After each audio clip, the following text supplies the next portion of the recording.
In what has been described by government apparatchiks as a groundbreaking move, the Ghanaian government inked the historic lithium mining lease with Australia's Atlantic Lithium.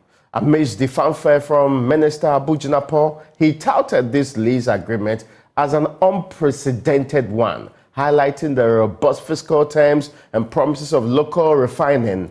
But his claims were dismissed first by the IEA, then other dissenting voices, led by Bryce Simmons of Imani, joined the fray, arguing that the fiscal package falls short historically, lacks concrete refinery plans, and also, has hastily rewarded some inexperienced junior miner. The ministry caught a Hail Mary when experts like Fu Chikata and Kofi Ansan threw their heavyweights behind the deal with a few suggestions for improvement. Ahead of the parliamentary scrutiny expected on this deal, tonight we will drill down to the details and ask an expert in the area and the former Minister for Lands and Natural Resources whether or not this is really an outstanding deal. Joining me tonight in this conversation is Daniel McConvey. He's a seasoned professional with some 35 years of extensive experience in the mining sector. As the founder and managing member of the investment manager, he actually served as an independent mining analyst and also a primary investor. McConvey's expertise has been honed through visits to over 150 mines and projects across the world. Notably, he was recognized as the best on the street for precious metals stock picking by the Wall Street Journal in both 1995 and 1999. McConvey's illustrious career includes a significant tenure at Goldman Sachs, where he held a position as senior precious metals equity research analyst from 1997 to 2002. Prior to that, though, he contributed his analytical skills at the Lehman Brothers as a gold mining analyst from 1994 to 1997. His journey in the mining industry began somewhere back in 1987 when he joined Barrick Gold Corp, initially as assistant controller, going through the ranks and becoming someone of operations controller before departing in 1994. We are privileged to be joined by you, Mr. Convey. Hi. Also joining us in this conversation is the former Lands and Natural Resources Minister, lawyer Inusa Fuseni. Let me start with you, Dan. You have perused the lease. What are your initial thoughts on it, especially against the backdrop that has been touted as Ghana's perhaps all-time best and one of the best on the continent, if not the whole world? Yeah, thanks, Raymond. Thanks for having me. I've learned a lot in the last day or so, just in terms of what the media is talking about and the heated debate that's going on down there. I first want to say that I have no vested interest. I have my investments in Ghana are minimal. Atlantic Lithium is one that I've looked at and is something I would consider, but I have no investment in it. In terms of your question, the answer is it is the most generous to the government royalty and ownership structure I've seen that I can recall. And I'm not a Ghanaian expert, but I've been around a long time. I've never seen a royalty this heavy, 10%, and carried interest of 13%, at least not in Ghana.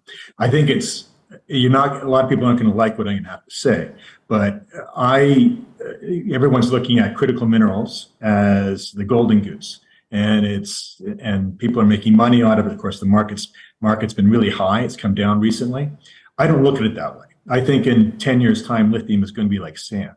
Okay, there's going to be margin, but not a lot. Right now, there's a lot of it in the world. It's just going to be a matter of time before we can get this into production. And for the next 5 or 6 years, it could be tight.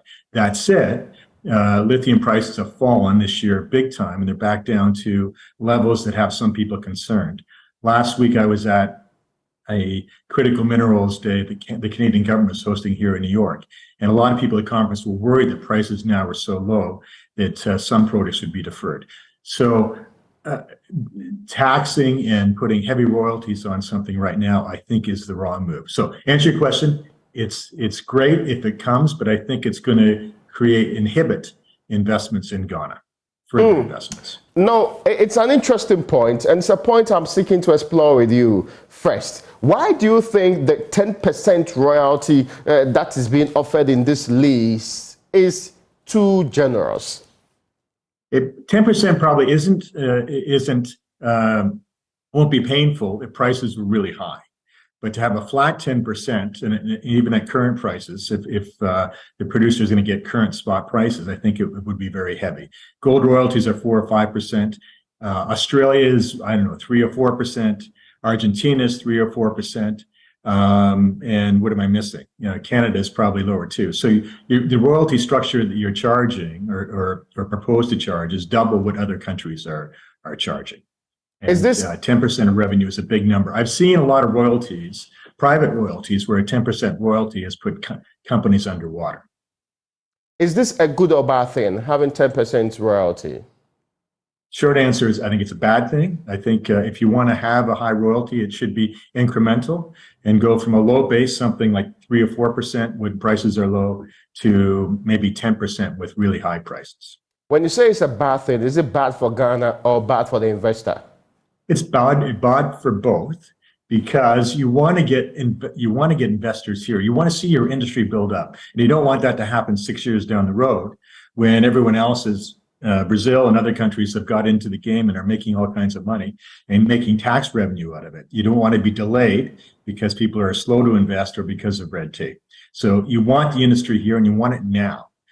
So you want that investment, and by discouraging it, demotivating it, you're going to hurt yourself. So those who say that Ghana really, of course, we know that that's not the only kind of a lease agreement or the only term in this lease agreement. There are those who have moved it beyond the ordinary talks and talked about why they carried interest and other things, for example. You also talk about the levy and the corporate tax rates of 35% and all becoming way too beneficial for the Ghanaian government. Is this also a proper, or let me say, an appropriate claim to make on this deal? I have sympathy with it. Yes. I mean, I think a 50-50 deal is a good deal. 50% of the profits go to a company who's investing, and 50% go to the government. But if you have a 35% tax rate, you're getting that. And if you do the math, let's say you had a 50% margin. For every $100 you have in revenue, $50 is profit. 35% of that goes to the government directly. You put the 10% royalty in, and then of course you have withholding taxes when you pay dividends outside of Ghana, which is, I believe, 8%, and you're at 50% there. So I think that's a good deal for both, and that's one that will interest investors and companies. But you go much above that, and they'll go elsewhere. Now, I'll bring in, if you can hold on a second for me, I'm bringing the former Minister for Lands and Natural Resources, Ines Afuseni. Mr. Afuseni, you're welcome.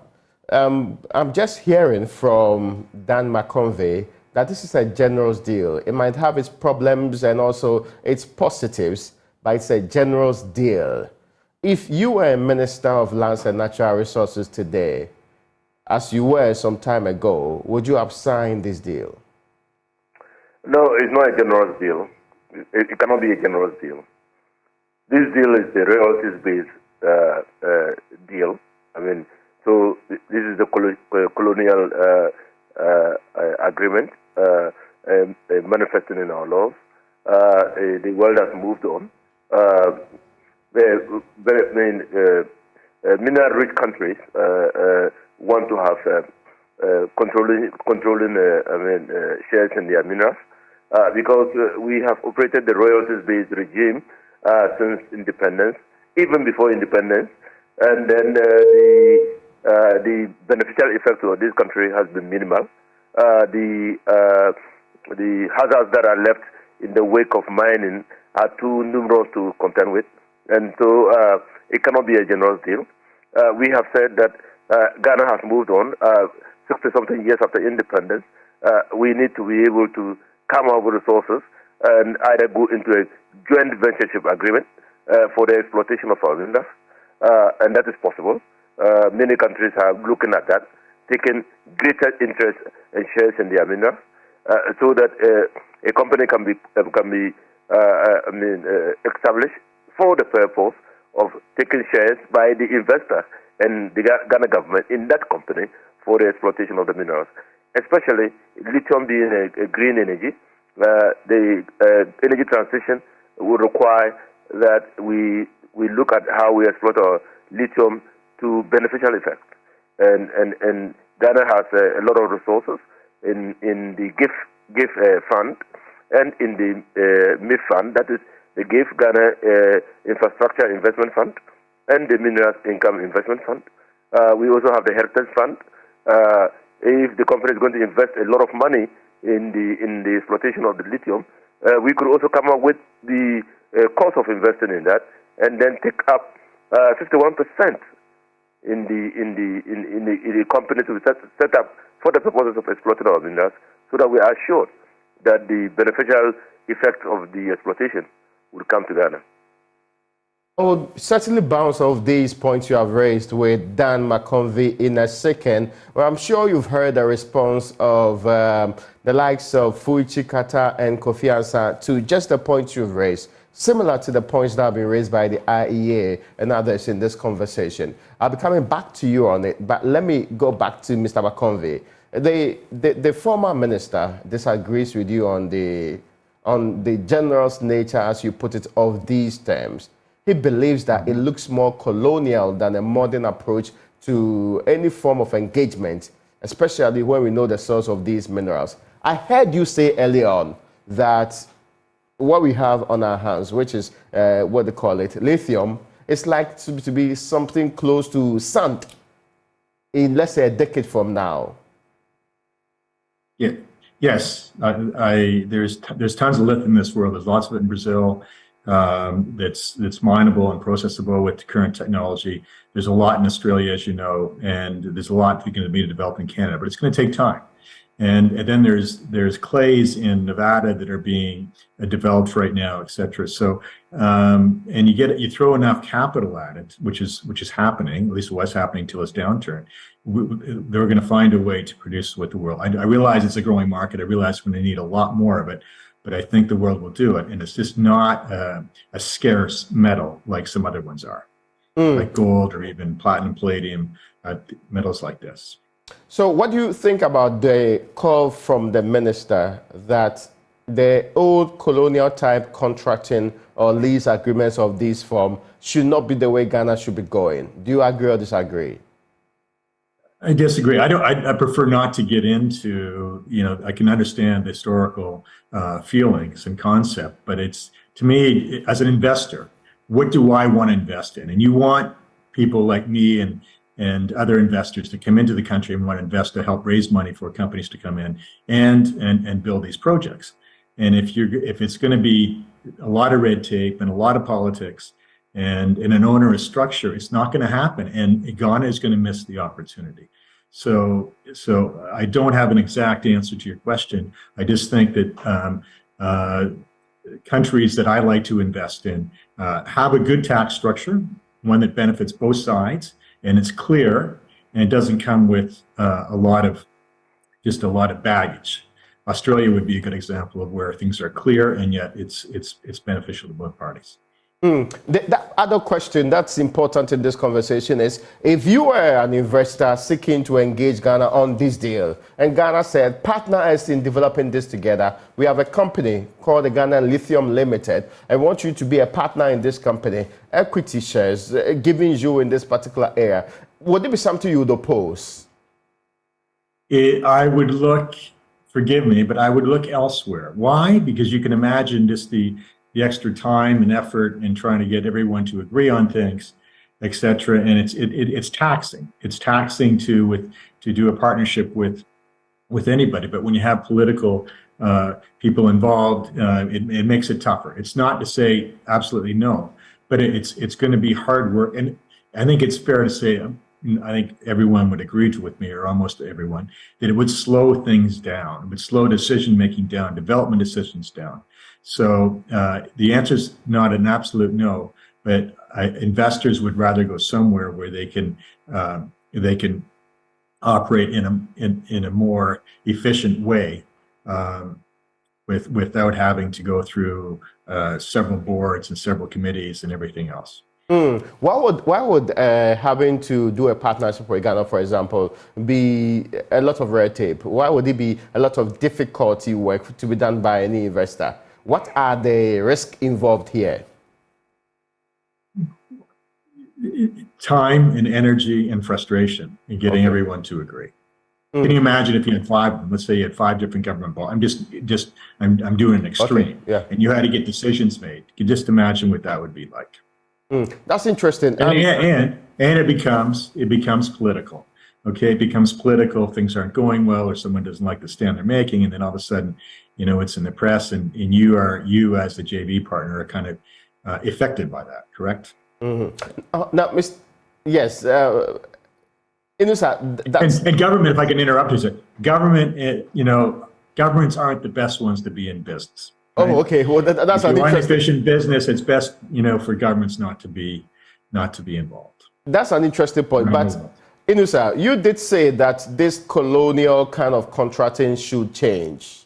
It's just been explained or elucidated that this lithium you're talking about will even be around for not so well. In fact, the value will go down. And in fact, Dan compares it to sand in the next 10 years or so. Is there not a fierce urgency of contracting and getting as much as we can get out of it now than to wait and to do things in a different way? So when we started exploring for oil, we were told that our oil was in hard-to-reach places and that it would cost a lot of money to reach our oil. And the investors were not interested in prospecting for oil in the offshore region of Ghana. But marginal fields have now become profitable, and you found many companies in the Gulf of Guinea looking for oil. But at the beginning, we were told that they were marginal fields, and so investors were not interested. That was why we gave seed deals to investors, and they made billions of dollars out of our oil. Now, investors are always saying that, look, we want a cozy agreement. We want a cozy environment, where an environment where the hassling will be minimal. Okay, but this is a mineral. I mean, so 50 years ago, we were not talking about lithium. And 50 years to come, we'll be talking about another mineral. The co-panelists will agree with me that if we don't mine the lithium, it stays in the ground. I mean, we don't suffer environmental consequences of the exploitation. Mind you, exploring the lithium or exploiting the lithium will come with environmental consequences. And if we don't mine, we don't have those consequences.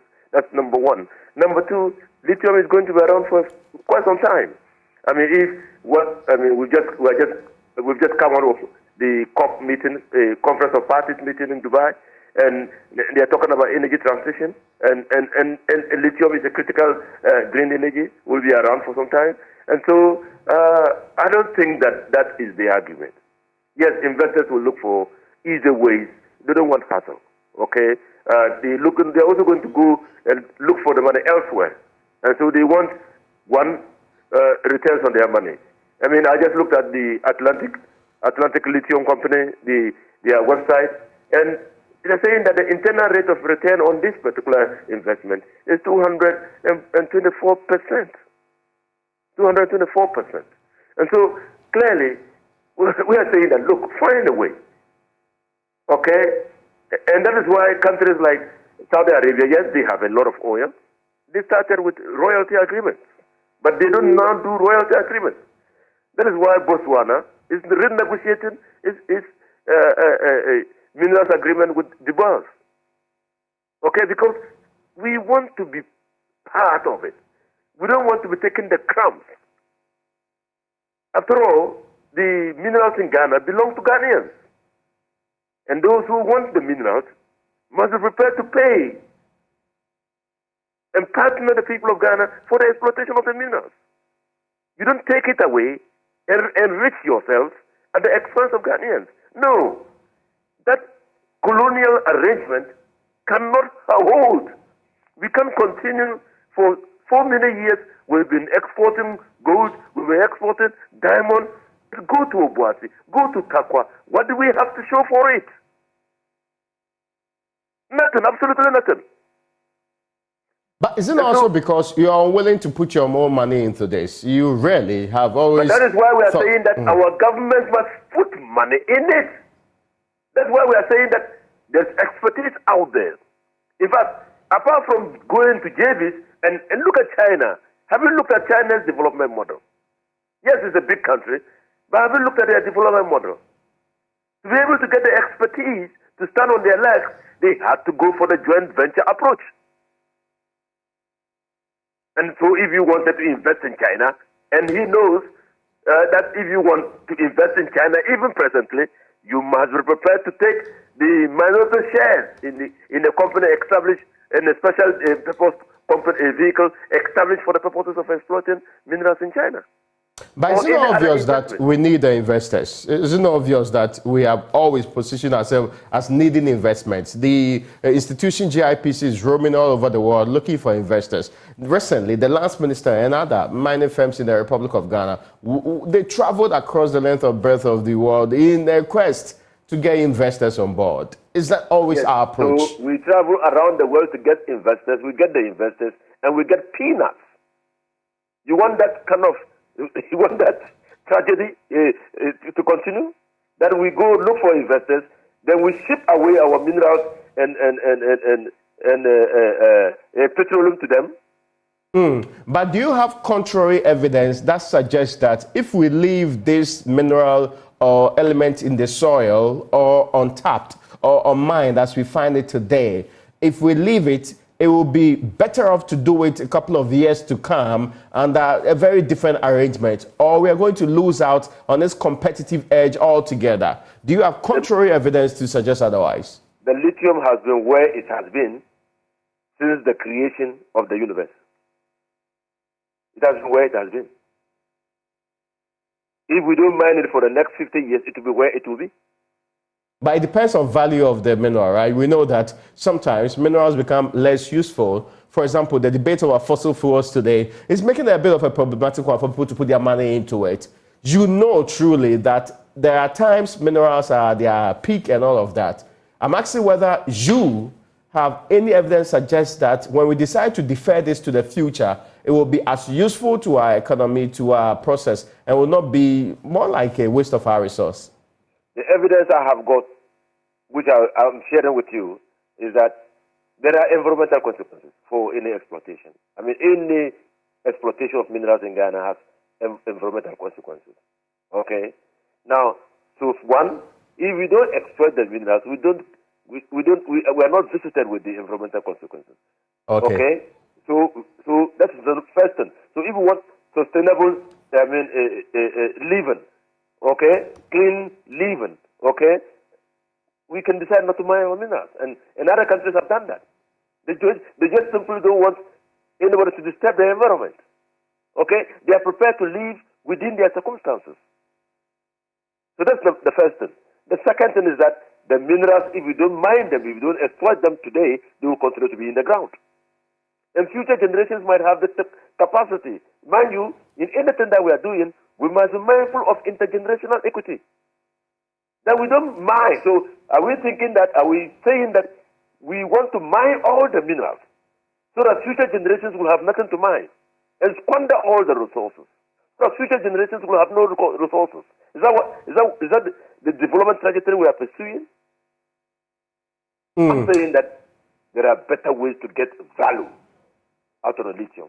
Yes, and I'll be coming back to you to explore these better ways to get value out of the lithium. But let me bring Dan into this conversation. If you just join us on Upfront tonight, we are taking our time going through this controversial lithium deal and whether or not it is the best deal, the best time, and the best terms that we ought to be having, despite the current debates and very heated, very intellectual engagements going on about this. Now, Dan, one of the things that the civil societies have demanded in the Republic of Ghana, and some of the recommendations they have put forward, include changing the flat royalties provision in the agreement to a flat plus variable royalty, where the 10% floor rate in the agreement is buffered by an extra incremental royal layer once the operational margin crosses a certain threshold.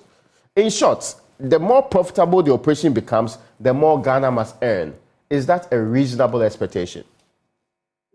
Short answer is yes. If I could just backtrack a little bit, when I say a lot of critical some of the critical metals, and I think lithium is going to be well supplied in 10 years. And I call it like sand. Sand is an extreme example. Okay, I do that to make the point across. And there is strong arguments that when you're making huge profits, windfall profits, that there should be, in some cases, extra taxes. The problem is they're very complicated, and Australia has actually looked at that with iron ore, and I don't think they ever got it through. But there is some justification. One way to do it would be that variable rate royalty. Okay, so to do it, it's difficult because what do you pin it on? But the answer is yes. That is one way I think you could make Ghanaians comfortable that if there is going to be windfall profits in lithium going forward, you could impose that, and the Ghanaian people can get a bigger share at higher prices. But how does that? It has, Raymond, it has never worked. So, in sorry, forgive me. 2012. Hold on, gold prices hit the roof. Sorry, forgive me. Inisa, I need you to. The mills established the Acquah committee. Yes, they came out with the flexible royalty rate. You made an earlier point I need you to make for me. You said what? It never works? It never works. Okay, so please explain. In 2011, 2012, gold prices hit the roof, and companies working in Ghana were getting supernatural profits, abnormal profits. And so the Acquah committee was established to look at that. They looked at that, came out with recommendations of the flexible royalty rate, where the royalty payments will be tied to the profits that are made by the company. The companies never get profits. They never declared, they padded their operational cost. Okay, that's interesting. That's an operational, real difficulty to surmount there. That it sounds on the top of it a very good idea, but in reality, if they pad the operational cost, it means that they don't have enough profit for you to take money out of, isn't it? Yes. Dan, how do you respond to this? I think that windfall taxes, I'll go to the royalties in a second, but I think windfall taxes you have to reserve them for very special situations. Okay. And in the meantime, they'll pay the normal royalty rate and the 35% rate. I don't know what happened with gold. I didn't realize that there's something there, but there is going to be parts of the cycle where the companies are going to make a lot more. If it's a special situation, if critical minerals are going to stay high for 5 years, I can see the justification for escalating taxes and royalties, but it's tough to do. My response would be, let these guys make money. Most in a normal cycle. Yes, there's going to be times when it's really high. A lot of them are losing money when prices are low. So, and mining is a very capital-intensive business. So the returns, and I've just started to look at this, looking at Newmont, Goldfields, and AngloGold's history in Ghana the last 10 years. I think you would be, and I'm expecting not to be extremely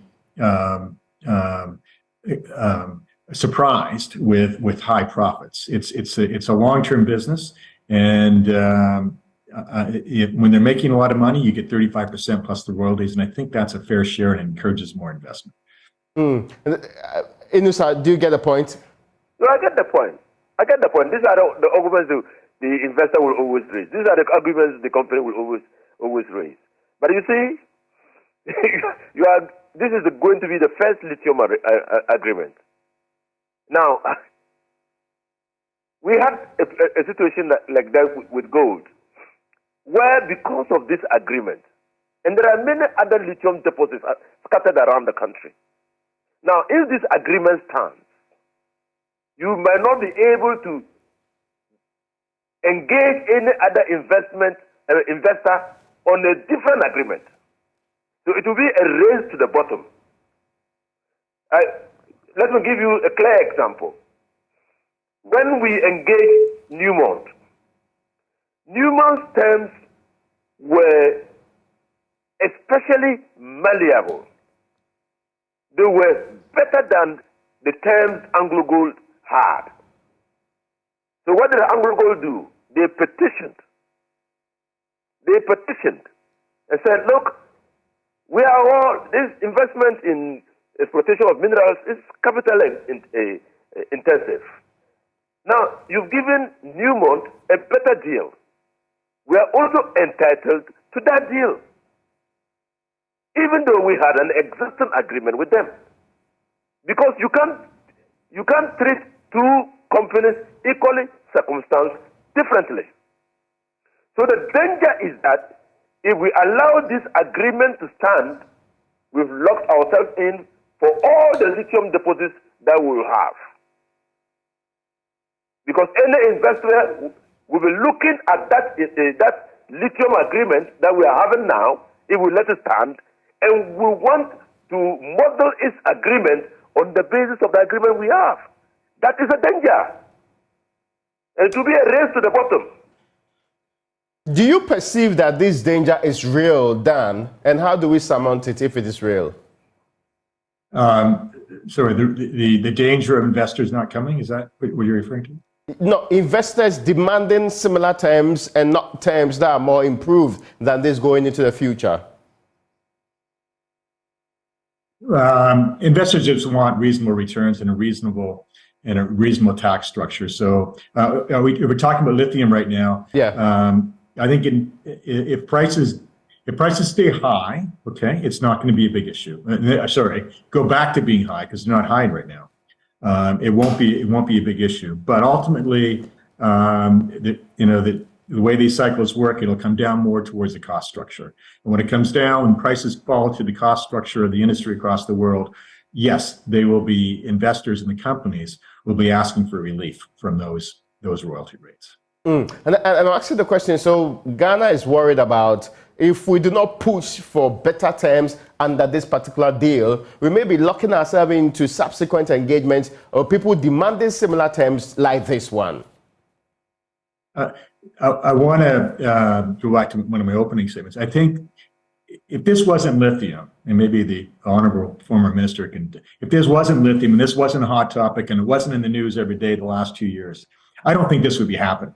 Okay, if this was bauxite or something else, but because it's critical minerals and because everyone's talking about all the money that everyone's making, everyone wants a slice of the pie. And we feel like we're not getting a fair deal unless we get something really great. And I think it's a huge mistake. I think that lithium will turn into a normal metal like iron ore and everything else in a few years. And in the meantime, by bringing all this noise, et cetera, I think it's going to hurt the amount of industry in the lithium business that Ghana is going to get. Sorry, I may have not answered your question. Can you repeat your question, please? No, I'm asking if the fears about not having future investors having a better deal for Ghana when it comes to future investments. As in, this is our first lithium engagement. The thinking is that if we don't push hard enough for Ghana to get the very best of deals going into the future, this will be the model for other deals, which will make it difficult for Ghana to push for better terms in subsequent years, since we have other deposits and other reserves that we will be seeking to explore going into the future. Okay. I think you pushed pretty hard and you're at a pretty good base, especially on the 10% flat royalty base. I think that's the 13% carried interest is not huge. I've seen bigger in different countries, not in Ghana, but you're at a high base. I would not go any higher. That's interesting. Now, I want to bring this point also into it. There is the other suggestion that was made that we should add a creative option, or options, if you like, to the equity provisions for the state, such that once the economics of the project attain a certain trajectory, the state would have the right to exercise convertible securities and increase its ownership. If I can summarize that, after the investor recoups their investment and make a good return, Ghana deserves additional say in the local company producing the lithium, that's Barari DV, plus higher dividends. Is this something you agree to, if you're on the other side? Don't forget to ask me about processing later, because I have another view on that. Okay, all right. Yeah. No, I mean, I'm an accountant by training and an investor also, obviously, and you start looking at these different layers and different complexities, and it just, why go there if you can go somewhere else? Okay, so I understand the motivation to get everyone participating. I agree with listing of shares on a Ghanaian exchange to give people exposure, but bringing in these convertible securities and everything else, investors, you've got to work through how this all works, et cetera. It just is a further deterrent because the complication turns them away. Edison, what do you think? Well, any investor would have done his model and will look at the lifespan of the mine and then the activity and how much it will generate from that activity. And so to negotiate midstream for securities to be converted and all those things, that can pose a problem. I mean, that introduces some uncertainty in the arrangement. You need to lock everything in at the beginning. Okay? In dealing with minerals, it's important that that's why we have the fiscal regime. So you lock it in, and everybody knows that this is the regime that will regulate the exploitation of that particular mineral. Now, if you allow for flexibility in the regime, it can be abused. If you want to introduce it in the middle of the operations, it will be resisted. You understand? And then when it is resisted, it might have consequences, dire consequences on the state. I mean, the investor can then go to arbitration and say that this is constructive expropriation, and then you have to pay. You have to pay. So there are dangers. There are serious dangers. Now, well, I'll come back to you, but ladies and gentlemen, we just finished one part of the conversation. This conversation is about Ghana's lithium deal, the controversies surrounding that. We are breaking it down to the most important issues raised and the responses from, on one hand, an investor of extraordinary nature like Dan McConvey, of course, and of course, he's been working in the mining sector for almost 4 decades. And on the other side, a former minister of lands and natural resources, Idris Afuseni. Gentlemen, after this break, we'll continue our conversation.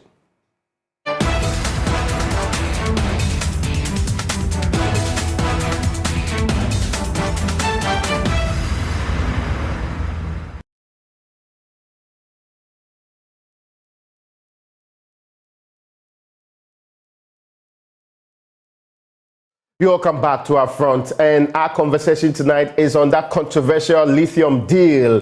Joining us in this conversation is a man with over 35 years of experience in mining investment, Dan McConvey. He joins us in the conversation. Also joining us is a former minister who was in charge of the Lands and Natural Resources Ministry, Inusa Fuseni, and we'll be having the conversation just right now. Inusa, before I continue with the conversation, the NDC has issued an official position on this matter, and it reads NDC's position on the Ghana-Barari DV lithium deal. The crux of the matter is that we are of the firm opinion that it's about time the existing colonial model of mining lease concession agreements was reviewed.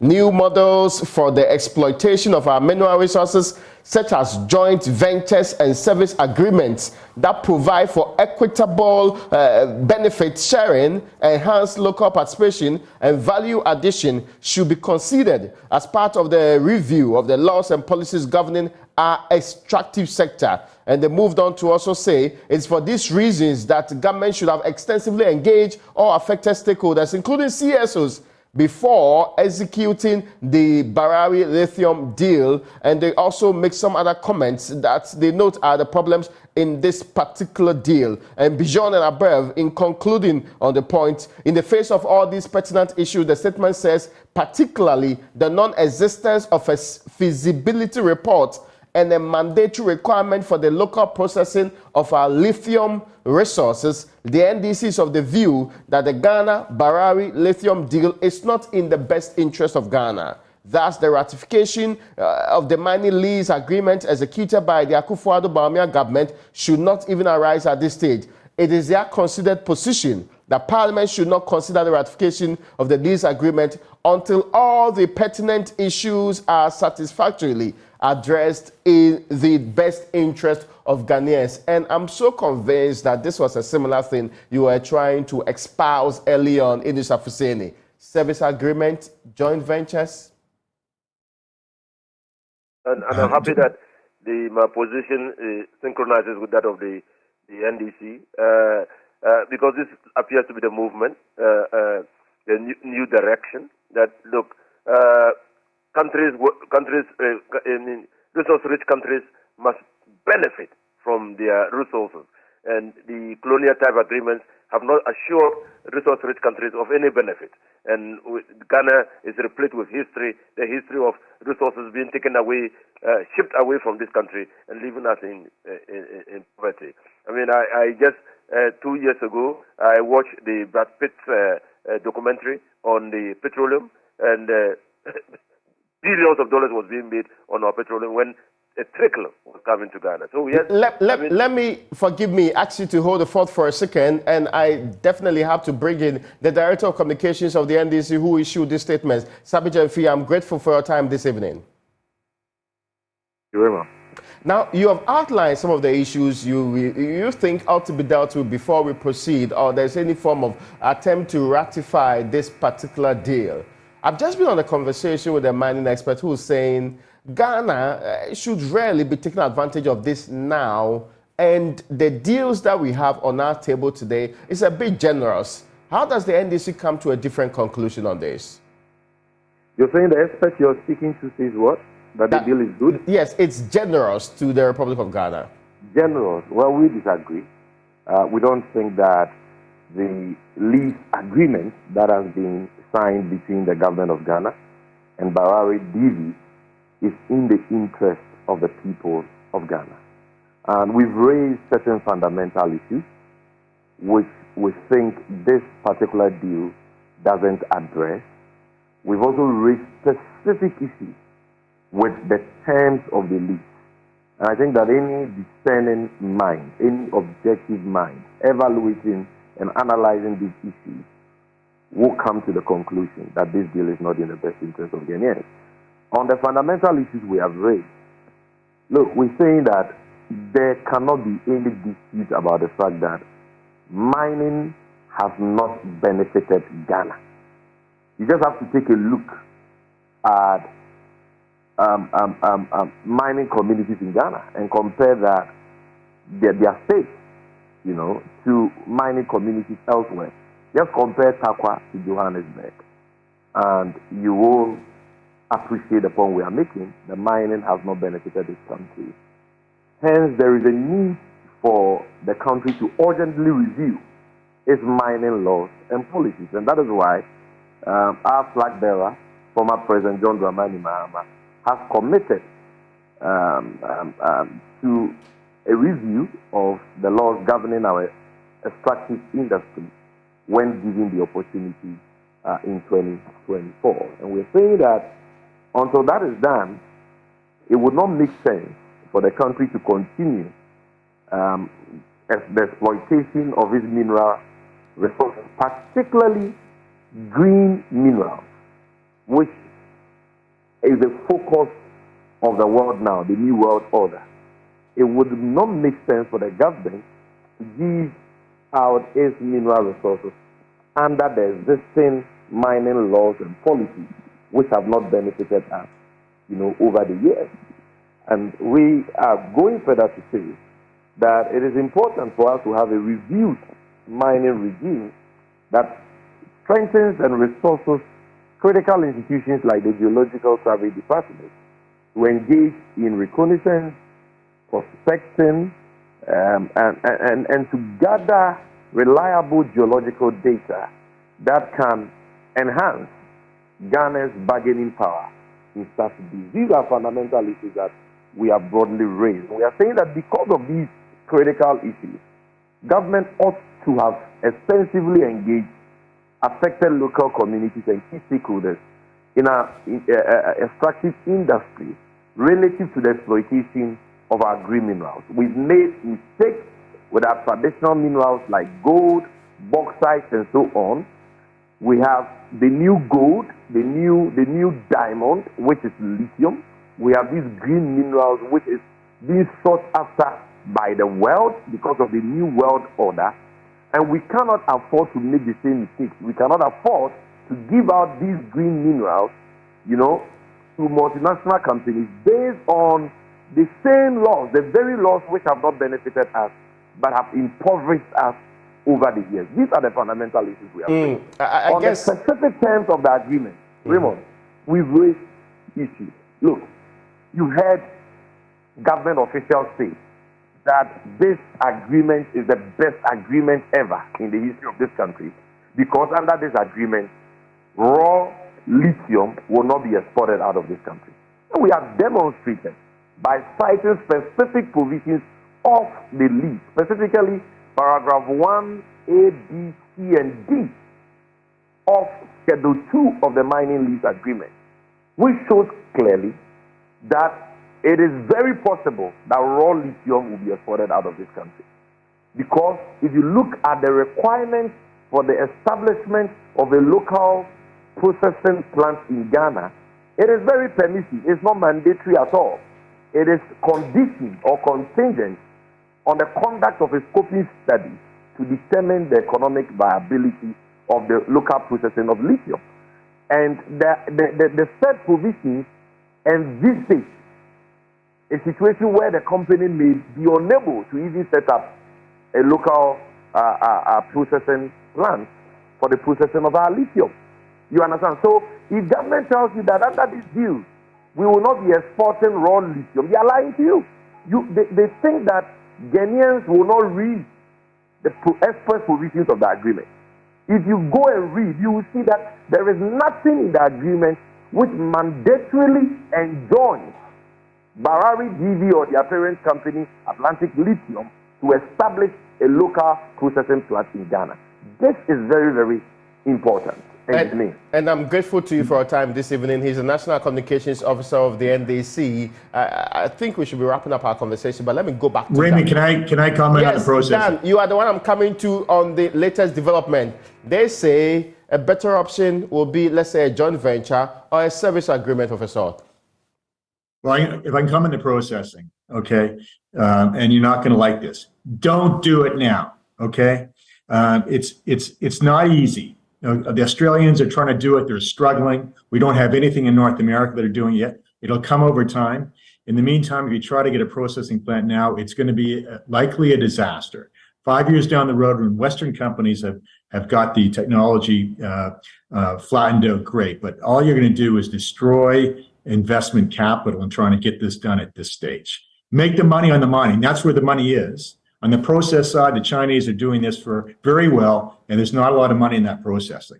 So I would really advocate delay any mandate to get the processing. It's the wrong time. Generally, the conversation about a service agreement or a joint venture being a more potent mode of engaging than the current lease agreement. Okay, I like the joint venture. Just complicates things. I want to, as someone who like to see Ghana move, I'd like to see this go on. The laws have been set, and trying to do a joint venture now for a company like Atlantic Lithium, I think adds fog and makes it more complicated, and it makes me as an investor. Do I want to come in and invest in Atlantic Lithium, or look for other companies around the world that have a cleaner mandate to come in and do things by themselves with the regulatory laws? I would rather do that than go in the joint venture. Not to say it's all wrong. We have Codelco in Chile and other ones around the world that have worked over long periods of time. But I think the best course is to go with something like the current lease agreement. Now, the conversation is gearing towards, if we don't have better deals, we should not do it at all. Do you think that's a good posturing? Sorry, if we don't have better deals, we should not do it at all. If all of the issues are not resolved, Ghana should not go into this agreement and Parliament should not ratify it. If you're asked to advise the Ghanaian government on this matter, would you support the call for it to hold on and not do anything until it's able to iron out all of these differences? Well, if Parliament ratifies this, and again, I think the agreement's generous, especially on the royalties to the Ghanaian government, and they can get started, I would go down that course. If it's going to be debated on and changed over time, then maybe yes. But my worry, Raymond, is that there's going to be a debate on this for the next number of years until the price really falls. When the price really falls, and then it's not on the radar screen, and then it won't be a debate in Parliament, it won't be in the media, and then the laws will change. But because of the sexy nature of battery critical minerals right now, it's become this issue. I am grateful to you for your time this evening, Dan McConvey. Until another time, we get to engage on this one. I'm also grateful to you, Inusa Fuseni, who joined us earlier, and Sami Jemfi, who talked about the NDC's statement rejecting the deal and asking Parliament not to ratify it. And I'm grateful to you also for watching Upfront tonight.